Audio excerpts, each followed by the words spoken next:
Welcome back. તો વડોદરાની SSG હોસ્પિટલના રેસિડેન્ટ તબીબોની હડતાળ 500 થી વધુ રેસિડેન્ટ તબીબ અચોક્કસ મુદતની હડતાળ પર ઉતર્યા છે.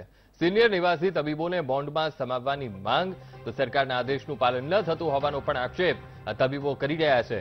7મા પગાર પંચ અનુસાર પગાર આપવા પણ માંગ કરી રહ્યા છે. સુપ્રિન્ટેન્ડન્ટની ઓફિસ બહાર દેખાવ કરી રહ્યા છે.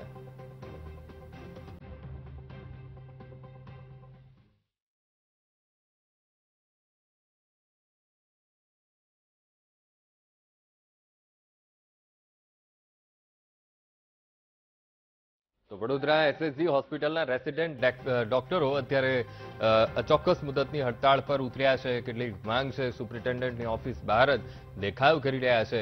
સાથે જ એ પણ આક્ષેપ કરી રહ્યા છે કે સરકારે જે આદેશ કર્યા છે તેનું પાલન નથી કરવામાં આવી રહ્યું. 7મા પગાર પંચ અનુસાર પગાર આપવા રેસિડેન્ટ ડોક્ટર્સ માંગ કરી રહ્યા છે અને સુપ્રિન્ટેન્ડન્ટની ઓફિસની બહાર દેખાવ કરી રહ્યા છે. સાથે જ બોન્ડમાં સમાવવાની માંગ પણ આ રેસિડેન્ટ ડોક્ટર્સ કરી રહ્યા છે. આ મુદ્દે સંવાદદાતા માનુ ચાવડા લાઈવ જોડાઈ ગયા છે. માનુ, 500 થી વધુ જેટલા રેસિડેન્ટ ડોક્ટર એસએસજી હોસ્પિટલના અત્યારે હડતાળ પર ઉતર્યા છે. કેટલીક માંગો છે, તે માંગોને લઈને અત્યારે સુપ્રિન્ટેન્ડન્ટની ઓફિસની બહાર તેઓ દેખાવ કરી રહ્યા છે. શું કહી રહ્યા છે આ રેસિડેન્ટ ડોક્ટર્સ? તેમની માંગ શું છે?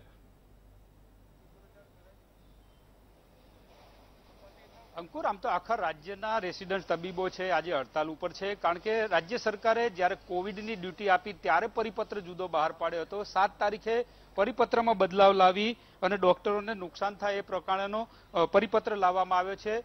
બોન્ડમાં જે ફેરફાર કરવામાં આવ્યો છે ને એના મુદ્દે આજે એસએસજી હોસ્પિટલની અંદર 500 જેટલા તબીબો છે એ દેખાવો કરી રહ્યા છે. એમની માગણી છે કે સરકારે જે નવો પરિપત્ર બહાર પાડ્યો છે એ રદ કરવામાં આવે. કોવિડની ડ્યુટી સમયે જે પરિપત્ર આપવામાં આવ્યો હતો ને હવે સરકારે બદલાવ કર્યો છે. સાહેબ, શું કહો છો? કેમ ધરણા કરવા પડ્યા, દેખાવો કરવા પડ્યા? કારણ કે સરકાર વારંવાર નિયમ બદલી રહી છે.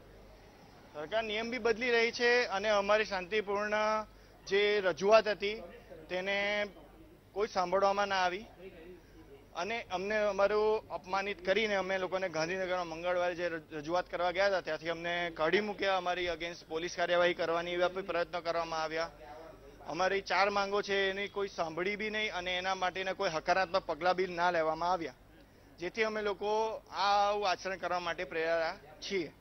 અમારી 4 રજૂઆતો આગળ કહીએ પ્રમાણે બોન્ડેડ કેન્ડિડેટને એસઆરસી પ્લસ બોન્ડ ને ગણી ને એ લોકોને અહીં જ પોતાની જો મધર ઇન્સ્ટિટ્યૂટમાં કામ કરવા મળે.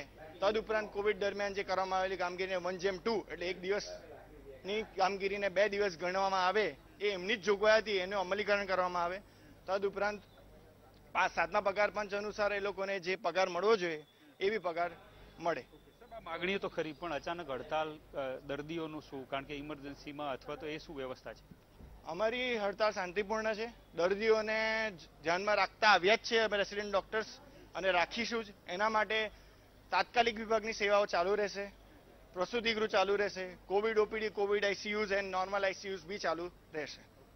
કોવિડના સમય દરમિયાન રાજ્ય સરકારે જે તબીબો સાથે કમિટમેન્ટ કરેલું ને હવે નવો પરિપત્ર બહાર પાડી અને તબીબોની જે સુવિધા મળવાની છે એમાં ફેરફાર કર્યો છે ને એને લઈને અત્યારે ધરણા કરવામાં આવી રહ્યા છે.